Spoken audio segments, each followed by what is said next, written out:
and we are live here with an exclusive Aggravated, Most Hated, the one and only Villetto. What's going on, man? What's good, man? Pleasure to be back, man. Yes, sir, man. Long time. Been looking on fresh to death, I might add. Thanks, sir. Already. Man, let's start off with one of the golden questions I would like to know. Where did you get the name Villetto? And that's a nickname, or? I started my DJ name.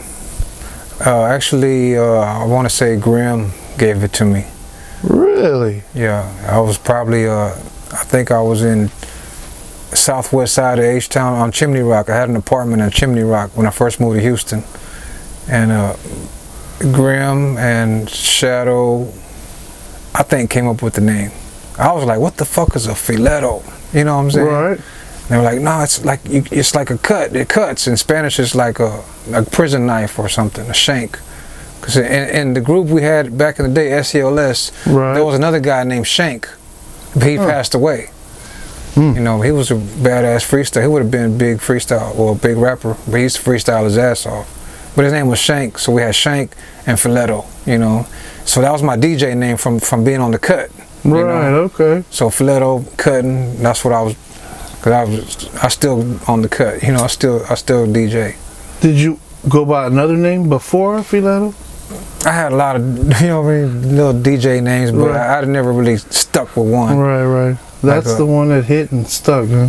Yeah. Well, the beginnings, right? You first started rapping. You first started cutting records, getting exposed to rap. Who was some of your first influences? Oh man, I'm gonna go with Run DMC, because when I started off, there was no West Coast or gangster rap or nowhere. It was just strictly East Coast rappers. Right. So, you know, I was big on like DJ Marley Marl. He was the producer. So MC Shan, Boogie Down Productions, you know, all the East Coast. Right. And then it went to the Bay, and I became a fan of Ice-T. Was the first gangster rapper I started listening to. Me too, man. And Too Short was where I got into Ice-T and Too Short. And then it went to LA, and I got on that gangster NWA stuff. And then Miami bass came out with the DJ Magic Mike and all that. Right. And then Houston, and I've always been H-Town ever since. So, as far as DJs, you starting to DJ, when did you first get some turntables? Man, I'm gonna say around '86. I'm gonna say something like that.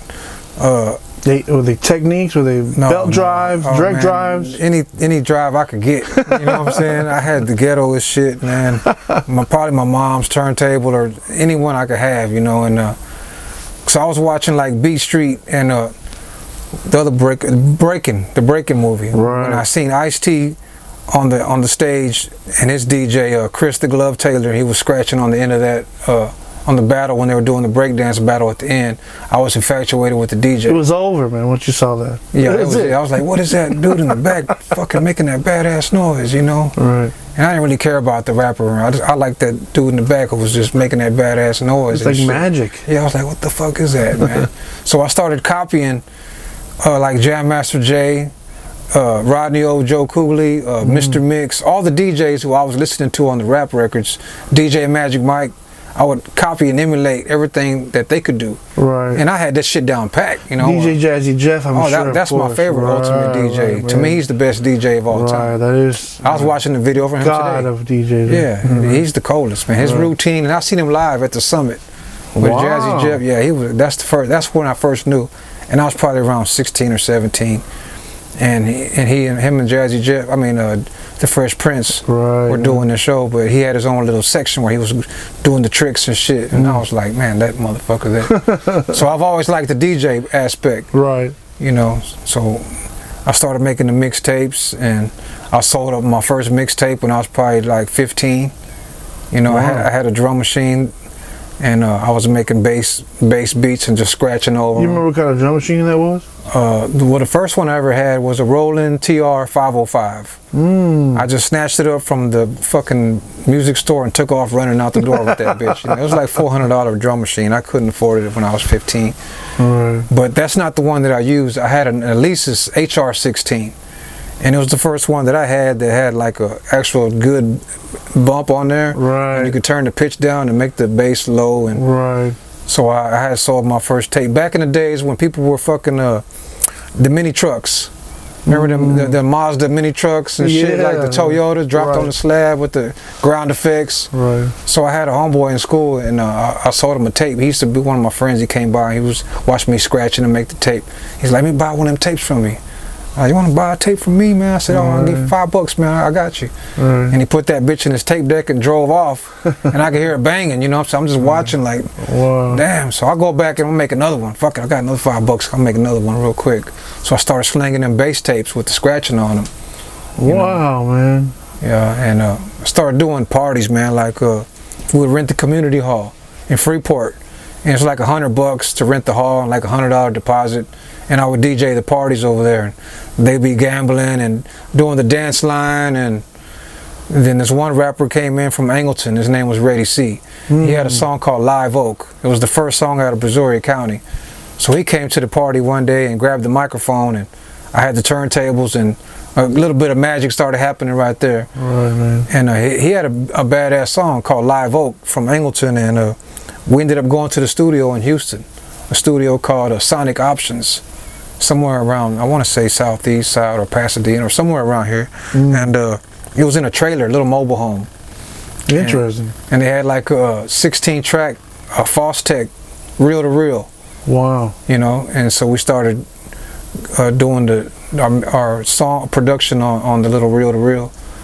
You know. So this is some of your first really studio work with, I mean, we had an engineer in this place? Yeah, I had an engineer because I was just a home engineer. I didn't really know too much about the real studios. But what better time to learn, right? Yeah, I was probably like maybe 17 or 18 when I went to the real studio. Do you remember that engineer's name? I don't. But I've seen him one time at one of these music stores. Right. Like a long time later. And he's like, "Man, I remember you from the session we used to do way back." Right. And he's the guy who showed me the Insonic, the sampler, because I was just doing shit off 2 turntables. With the ASR series? No, it was before the ASR. Okay. This was, Insonic was the brand name of the ASR, but it was like I guess a EPS, maybe not even an EPS. Right. But I would put the sample onto the sample and hit it with the key. Because I was just using the damn record and looping the record on the tape, you know. Right. But he introduced me to the samplers. I had a sampler when I was at home. It was a Casio SK1. About this big, little toy keyboard you get for like $30, and it only had like 1.5 seconds sample time, maybe 2 seconds. Right. So you couldn't get a lot of sample on there. So I would get the record. And I would spin the record real fast, and I would hit sample on the little keyboard, boom, and it would get a lot since I was spinning it fast. You know what I mean? That's brilliant. Just enough to get in that window. Yeah, I only had 2 seconds, and then I would slow the pitch down on the keyboard, and you would get like the drum loop or whatever sample you had, and just playing it with the little Casio shit, playing the sample, then scratching over it with the drum machine, and going to the tape deck. You see, I gotta interject here, and that's so wonderful that we document these moments, man. There's one thing you pull out a guitar or a drum set, or these conventional instruments for musicians, right? And there's a whole other thing, like you just mentioned, where you're innovating, you're inventing something on the fly just to facilitate what you're trying to do. Yeah. So it's like a lot of, again, that word magic arises, that it's happening, and it creates this energy like, damn, did I just do that? And it works, and oh, that's dope. And then it creates, somebody wants to start rapping, and that's hip hop. That's what rap is, you know what I'm saying? And a lot of people don't understand that, man. Well, I was just trying to copy what I was watching the New York guys, how they started with the 2 turntables. You know, and then one of the rappers was like TR-808 drum machine. Right. So I said, what the fuck's a TR-808? Before the internet, you had to just get what you could from wherever you information. So I need one of these 808 things. You know what I'm saying? And I ended up getting my hands on. D-Nice made a song about it. Yeah, D-Nice, that 808. So I would hear that 808, and I knew that was the fucking sound to have back, and it still is today. I still use that same sounds, you know. So, and I couldn't play instruments back then. I could play the keyboard now, but back then it was all about samples and how you remake songs. How hip hop was made on samples, you know, for a while. Right. Yeah. Till litigation came in. Yeah. Yes. The kind of hip hop I like, but yes. But eventually, don't let me fast forward too far here, but Aggravated was formed. But before that was Grimm's album. Yeah, Grimm's Making album. Matters Worse. Well, yeah, I was living in Freeport still. I graduated in 1990. Okay. And after I graduated, I was 17. I moved to California, San Diego for like 9 months. And I had a little job, so I started collecting drum machines and buying the real shit, the turntables, you know, and all that. So when I came back to Houston, I ended up working in the chemical plants and all that in Freeport still. Right. And then I said, in order to make an album, I got to move to Houston, because you can't make no fucking album and living in Freeport. There's no studios, so I moved. I got dropped off at Chimney Rock by my stepdad, me and Balasso. He dropped, all I had was a turntable, a 1200. So he dropped me off on Chimney Rock. I ended up pawning the turntable I had for like $200, and I got a public storage. So I lived in a public storage for like, I don't know, a few days until we got into an apartment on Chimney Rock. And I had got a job at Kroger's right there on Gulfton and Chimney Rock. Happened to be across the street from Digital Services. Yeah. Wow. And Digital Services was the main studio. James Hoover was there, but at that time, I'm not sure if he was there. This was like 91, 92. Right, okay. But at that time, a lot of Rap-A-Lot, or maybe all of them, was recording their main albums at Digital Services. So they would always come into Kroger's, and I seen a lot of rappers coming in there, and I'm like, man, why all these rappers coming in? There's a studio right across the street. You know, That's what the dude told me, one of my friends in the meat department. And we became friends, and I asked him he had a little Sony Walkman. He was always listening to music, and so we would always chop it up about music. And he said that a lot of them guys producers were living in the same apartments that I was living in. Wow. I think even the Geto Boys DJ, man, I can't think of his name right now. The original Geto Boys, Jukebox, right. And Bush, I wanted to say DJ Action, but Scarface wasn't in the mix yet, I imagine. So I went to this guy's apartment. He introduced me to this guy named Storm, and Storm knew Grimm.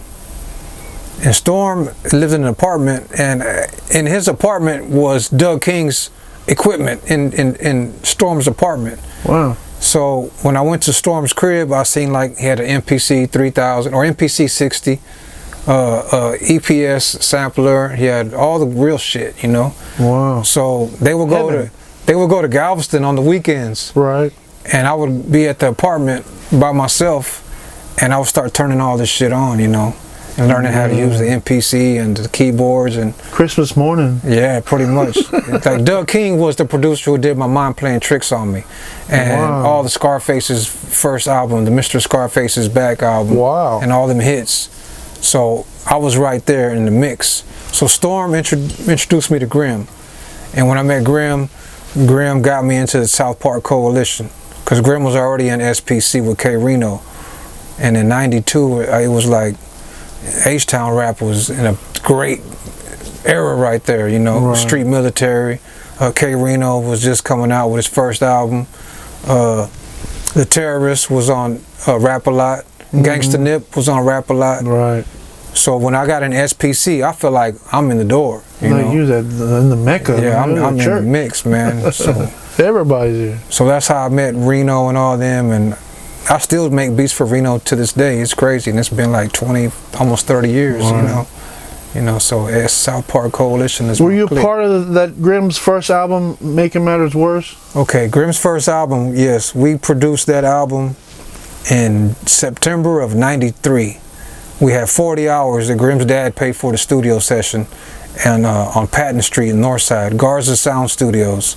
We did it in 5 days, and I was the engineer of that, because the engineer was a Tejano engineer, but he was sick at the time. Most of the time he was in the restroom, so I was the one mixing and putting the levels together and doing a lot of the recording. Right. And it was crazy, because that was on a reel-to-reel tape machine. And it was just, what I remember about that reel-to-reel is we had to record a MIDI sync tone to that 2-inch tape. Wow, so it'd sync, huh? Yeah, so the reel-to-reel would sync up with the ASR we had, or ASR keyboard. Wow. So when you push play on the tape machine, the tape is running, the keyboard running at the same exact time. Right. You know, so the one song we did on there, SELS, which is the bass instrumental, is not even recorded to the tape. We went straight to the DAT machine, because as the tape is playing, right, the machine is playing. So there's no need to record it to the 2-inch tape. I just said, just turn the DAT machine on. We're not even going to go to tape. We'll go straight from the keyboard through the mixer straight to the DAT machine. And that motherfucker was banging. Right. Because I guess we skipped the tape, so the quality was a lot straight from the machine, you know. Again, let me point out, this is a unique sound engineering, right? You're kind of inventing this on the fly. Like, again, you're in a Tejano studio. They record in a different way. Yeah, no idea what was going on. You have to come up with new ways on the fly. Just you're inventing it as you go, right? Yeah, he was tripping. Just how to record it right? Yeah, Nacho was the guy's engineer's name, and he was like, "Where's the instruments?" And you know, we got samples and a keyboard, and that was it. You know, right? So he was blown away by how we did that album, and it came out in January 4th of like '94. Is when we hit the shelves. Sam Goody's and all that. Sound Waves. Wow. Yeah. And this was on cassette, I imagine. I don't think CD was quite in yet, maybe? It was cassettes mostly. I think the CDs had just came out. So we did have some Grimm Southeast Latin Sector CDs. But I remember I still got the cassette at home. You know, so. Wow. Cassettes and CDs, but the CDs were brand new. Yeah. The artwork, who designed that? This thing is hand drawn, right? Oh, Kid Styles. Kid Styles did the cartoon on there, and Sambo did like the Grimm lettering for the Grimms and the logo for Grimm's company was Sambo. He's been like in prison for like 30 years already. Wow. Yeah, man. Okay, from there. Well, Grimm was SPC, you became SPC, and then Aggravated Accept happened. Okay, yeah. And who were the members at that time? Well, in '94, after we put Grimm's album out, I moved back to Freeport to make some bread so I can come back to H-Town and get a house, because I wanted to start a group. I didn't want to just have one solo guy. I wanted to have a gang of rappers like NWA, which was one of my biggest influences, Geto Boys, Street Military. So I wanted a gang of Mexicans. So I remember going back to Freeport, and this was like around when O.J. Simpson was on that little high-speed chase thing. Rockets were winning championships. Yeah, I remember this. So I was at work at Ramada Inn one day, and I seen some. They had some the 1200 turntables. They were in there, but I ended up taking them things with me, man. One day, but parting gift. Yeah. But so I moved back to Houston around '95. I moved back, and me and Loco had got a house. I had bought me a car, and we already had the keyboard and the turntables, and so we started Aggravated in '95. And we put that shit together pretty quick. What would be the first song you worked on that album, you remember? I think it was... I Am Your Future, or no? That was probably the second one. Second. I want to say with Troublemaker, maybe 9mm Glock. Oh, might have been the first one. Wow. We were just talking about this with Villain. I could be wrong. Right. But that Love that song, man. That was the whole album, but... That was one, and I believe I'm Your Future was second. And... what's funny was we had a show in Freeport, our first show. It was just me, Veloso, and man, we were so in a hurry. We didn't care who was around, who missed out. We're like, fuck it, we got a show. And the group name was Aggravated Aztecs or Aggravated Mexicans at the time. I want to say Aggravated Mexicans, but we had Aggravated, a bunch of different names. Right. So we go to the first club we did, and they had it on the banner outside, or what do you call it, the marquee or whatever. It just said Aggravated. It didn't have Aggravated Mexicans. So we're like, well, where the fuck's the Aggravated Mexicans, man? They're hating on it. Now, I didn't say hating on us, but they forgot the fucking... So it just said Aggravated, and we're like, you know what? It fucking looks kind of dope. So fuck it, we just kept Aggravated. You know, and then the Aggravated was Grimm, me, Lord Loco, Veloso, but he went to prison, so he didn't make the album cover. and Troublemaker. And Troublemaker was in there for maybe 6 weeks in Aggravated before we ended up voting him out because he started missing too much shit. We had a rule like you miss 3 meetings and you're gone. And he missed 3 in a row, so we voted him out. He knew what we had rules, you know. We already had a big ass group. We were trying to eliminate some of the excess shit because we never would have got paid, you know. It's hard to get paid when you got 5, fucking 6, 7 members in the group, you know.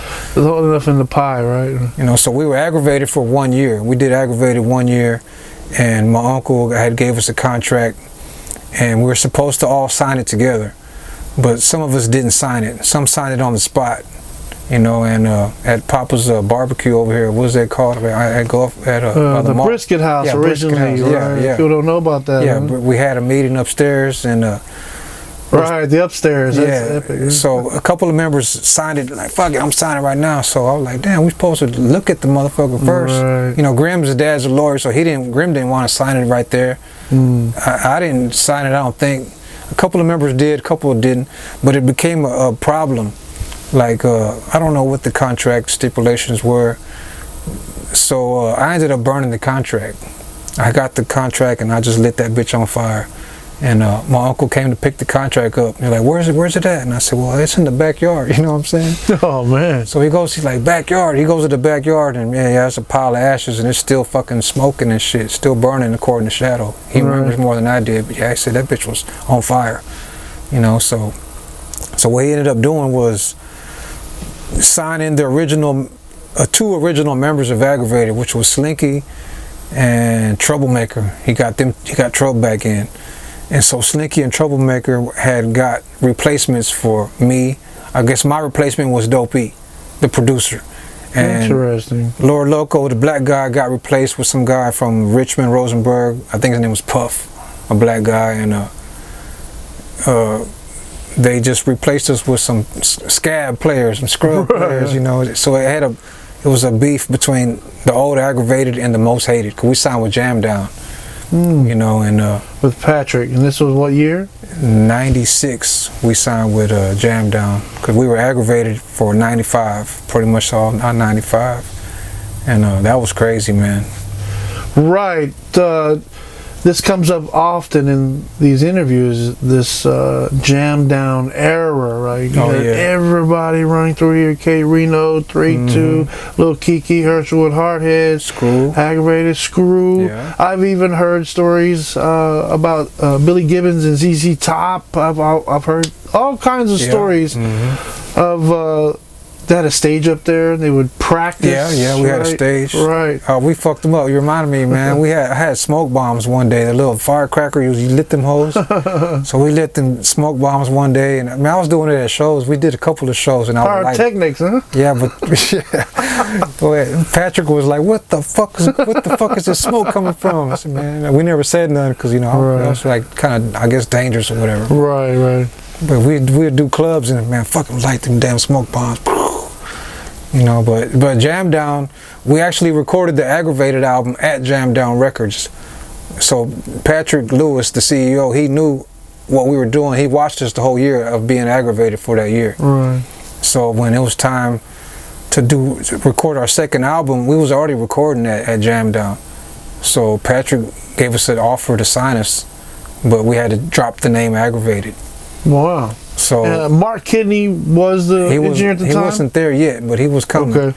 Shout out Mark. Mark Kidney. I still work with Mark. And so what was I going to say with that Aggravated, with the Most Hated album? Yeah, met a lot of people at Jam Down.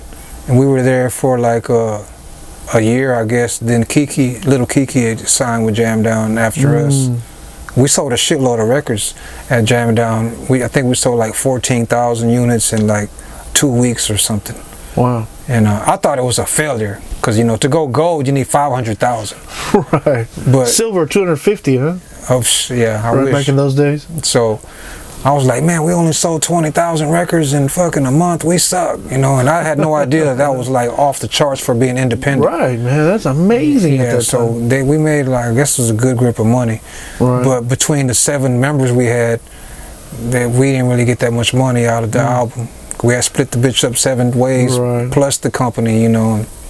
It was just a lot of money was not being made for, you know. Right. Yeah. So, after Most Hated, what were the next project, or did you take a hiatus?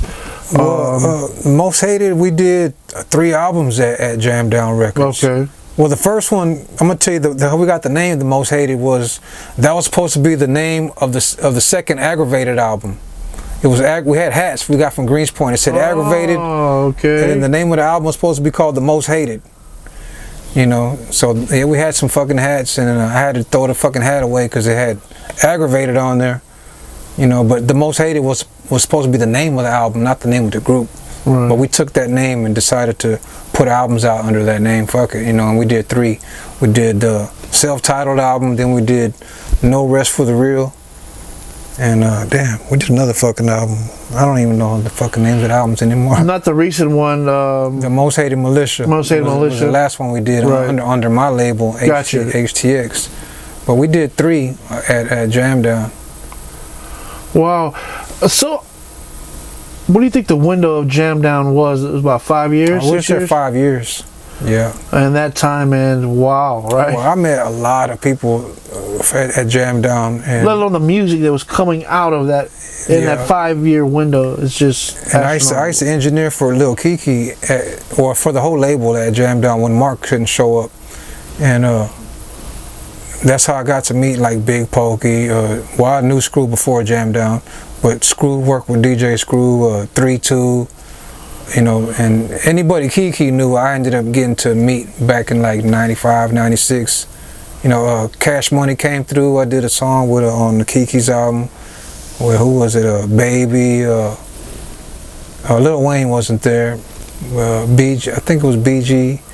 I can't even really remember. Juvenile was there. Right. But yeah, I started meeting a lot of these guys. Did a track with 8 Ball, and the Southside Remix Part 2.